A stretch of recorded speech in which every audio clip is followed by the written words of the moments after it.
Hey guys, welcome back to my channel. My name is Rena and today I have another book talk for you guys.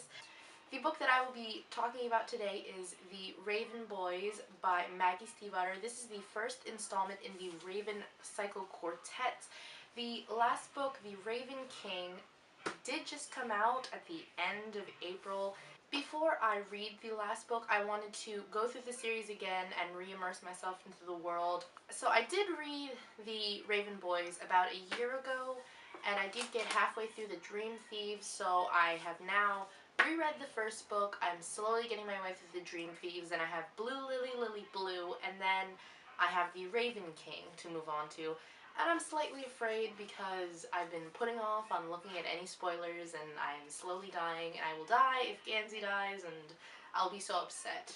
For those of you who do not know, The Raven Cycle is a story based around a group of friends who are trying to find a long-lost Welsh king who is quote-unquote asleep on top of this ley line or this spirit line that runs all across the world. Our main character, Blue, is a non-psychic living in a psychic family. Now, every psychic in her family and every psychic she has come into contact with has told her that if she were to ever kiss her true love, then her true love would die.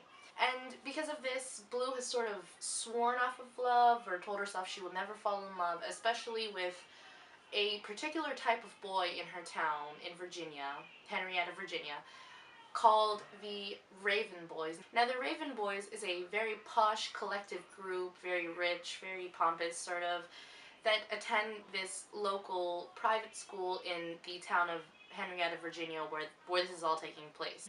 But Blue ends up befriending this particular group of Raven Boys, which consists of 4 members. That is Richard Campbell Gansey III, Ronan Lynch, Adam Parrish, and Noah I can't even say his last name. I'm gonna just say Noah. Now, this group of friends are setting out to find the long-lost king, Glendower. And for each member of the group, they have their own personal reason as to why they want to wake up Glendower. Now, for me, The Raven Boys was a very amazing story. If I could use one word to describe it, I would definitely use the word unique. Very, very unlike anything else I've ever read.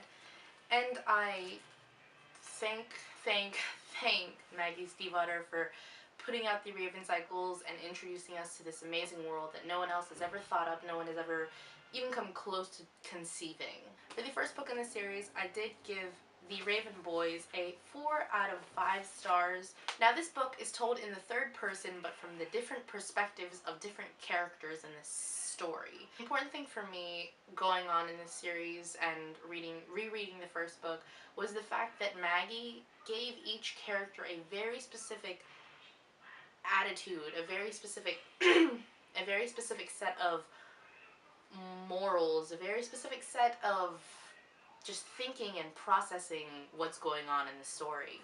And I found that to be very, very, very important to this group of friends, or very important to the dynamic of this story. There are other books out there that is told from the third person, from different perspectives, from different characters, but the fact that Maggie has sculpted a life, clearly gotten to know every single one of her characters down to what type of pizza they're gonna pick out the next time they go out to dinner. It's just very, very, very unique, very, very intriguing, very amazing that she truly knows each and every one of her characters like that. Now, as the first book in the series, Maggie clearly knows where she wants to go story-wise, where she wants to go character development-wise, and you can definitely tell because from the beginning of the story, certain characters are already feeling a certain way, certain characters are already set in a moral standing, and then towards the end of the book you can realize how some of them have slightly changed, or how some of their attitude or processing has slightly changed. You can definitely tell. She's very, very descriptive. She's very, very well versed in her characters and in her story. All I know is that right now, in the first book, my top 2 favorite Raven Boys are definitely Ronan and Gansey, and I absolutely love Blue's character. At the end of the first book, I was slightly, um, annoyed and frustrated with Adam. I understand that Adam comes from not where usual Raven boys are coming from. I understand that he wants to make it out on his own. He wants to make a name for himself, and he doesn't want to belong to anyone. He doesn't want to owe anyone anything according to what path he decides to take.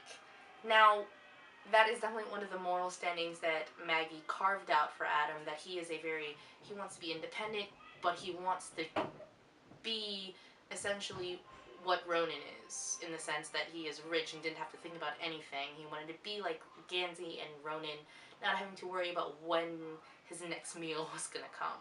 Because of his very adamant need to be independent and not rely on anyone, it made me feel like he was slightly disconnected from the group, even though he was 100% a part of the group. And if that makes sense in any way, I don't know how to explain it. There's something about Adam that I feel like he wants to be something that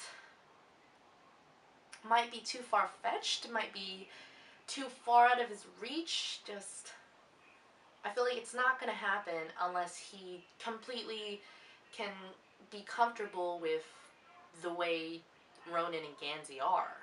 Actually, no, I do have one more thing to say about Adam. I feel like he sort of compromises himself to try to impress Blue. I understand that he has a crush on her or he genuinely likes her, but the fact that he has to compromise who he is, he has to hide his Henrietta accent, he's afraid to show her what his life is, which I understand, not wanting to show anyone the rural part of you, but it's the fact that she's a part of this group, she's the girl that you quote unquote like, but you don't want to show who you really are. I feel like he's compromised himself just a little bit in there. Next, I want to sort of touch base about Gansey. Now, Gansey is this old money type of guy who is very, very set on finding Glendower. The reason being because he owes his life to the ley line. He owes his life to finding it because he did die, or he was on the cusp of dying. For me, Gansey was he believed in the system, especially towards the end of the book when Welk died. He believed that it shouldn't have been up to them to decide whether Welk died or lived.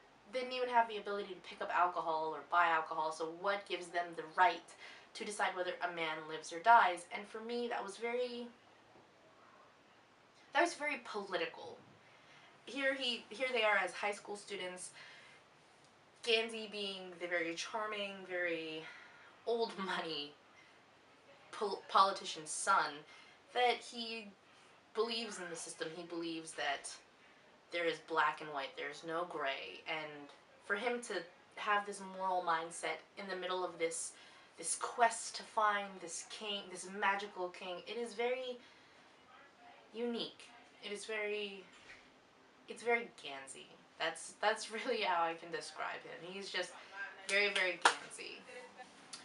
Another thing with Gansey for me is the fact that there's two faces of Gansey. There's the charming, very politician's son. He has a way with his words. He has old money, and then there's the Gansey who is just straight up passionate about finding Glendower and very loyal to his friends and wears his wire-frame glasses. It's so beautiful to me. For me, as I slowly transition from Adam to Gansey and slowly into Blue, I will sort of touch base about the fact that Blue right now is being tugged in two directions in terms of Gansey and of Adam. Although I do know, this is like the only spoiler that I know about the Raven King, is that Pinch. That's all I'm gonna say, Pinch. But right now, Blue is sort of being torn. She likes the fact that Adam is his own person and he isn't technically a Raven boy. He's more simpler, and not the derogatory way of saying he's more simple. He's just Adam. He isn't old money. He isn't even new money. He's just himself. He is very humble about it. Inevitably, she is drawn to Gansey because she saw him on the corpse road. She knows that he's gonna die, and she knows that she's either gonna be the cause of it or she's gonna fall in love with him. She's inevitably tied to Gansey at the end of the day. At the end of the day, she is connected with this group. She is fated, believed to be a part of this group. One of the biggest character developments, or one of the biggest character changes in the story, would definitely have to be with Blue. Blue starts out as our main character. Blue is essentially the backbone of the entire series. But the fact for me is that in the beginning of the book, she straight up hated, absolutely hated Raven boys. And the Gangsy, I'm literally gonna say Gangsy because that's what Tumblr's been saying. The Raven boys, Gansies, Raven boys, the Gangsies, were no exception to her hate. When they came into her job and were ordering pizza, she straight up told Gansey off. She didn't care. She was very adamant about never befriending Raven boys, never understanding Raven boys, never just no association at all with Raven boys. And for me, the greatest character development is the fact that she ends up befriending this group that she absolutely told herself she would never get into. And for me, that was absolutely great because no matter what, the 5 of them are fated to be friends for the rest of their lives. Blue is tied to this group. She is a Raven boy, essentially. And that, for me, was the greatest character development and my absolute love for Blue, because she is sarcastic and she doesn't take anyone's shit, to be honest. For me, I don't want to get too much into the subject of Ronin, namely because I know that the Dream Thieves is definitely going to be a book talk entirely about Ronin. I know that from the first half of the book that I've already read, or I need to reread, I just know that that entire book talk's gone. I'm just going to be talking about Ronin. So I'm not going to get too much about Ronin. I am truly excited to get through the rest of the series, and I'm dying to get through the rest because I'm afraid that Gansey's gonna die, and I'm gonna die. I don't know. I'm not gonna even touch it anymore. So yeah, guys, I know that this whole book talk I was talking more about characters as opposed to my feelings towards the story plot, and for me, the Raven Boys was more about character setup, more about character backgrounds, character morals, and Maggie did an amazing job for that setup, that amazing baseline for where the characters are, who the characters are. And definitely keep an eye out for the rest of my book talks about the Raven Cycle, because I know that I'm going to be posting more book talks about it and giving my thoughts about how the series is, how the story plot is going. If you guys like me ranting about characters and character development, don't forget to hit the like button. If you want to see more about my rambles, definitely go hit the subscribe button down below. I will see you guys in another video. Bye!